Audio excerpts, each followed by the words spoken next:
মন্দির কমিটির লোকগুলো কই যায়? মন্দির কমিটি তো আছে, আছে কি আছে?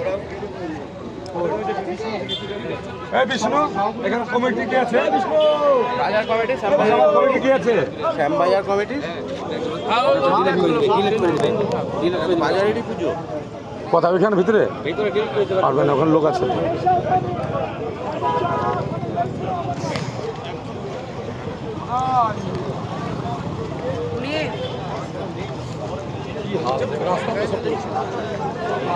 বাজার কমিটি ঢুকেন।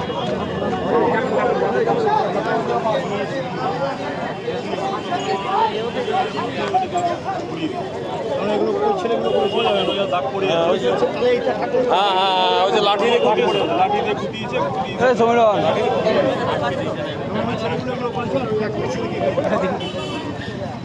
আপনি বাংলায় বলে দিন।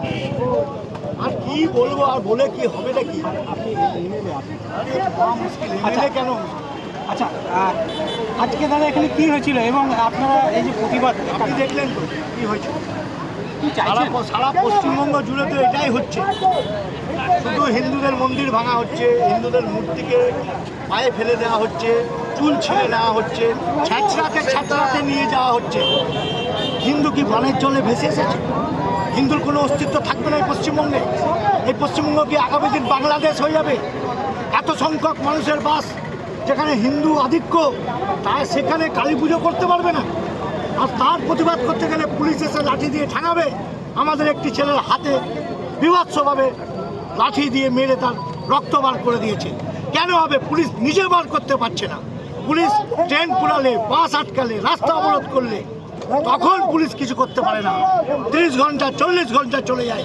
আর আমাদের হিন্দুদের কোনো কিছুর উপরে অত্যাচার হলে মানুষ যখন প্রতিবাদ করতে রাস্তায় নামে, তার জন্য পুলিশ লাঠিচার্জ করে।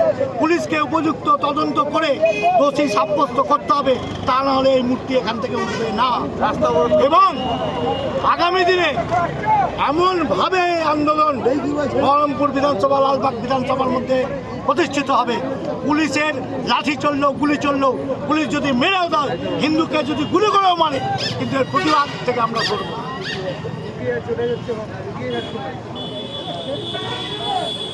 তাহলে কি হবে? উড়িয়ে দেবো? কে উঠাতে বলেছে? সব চুপ থাক।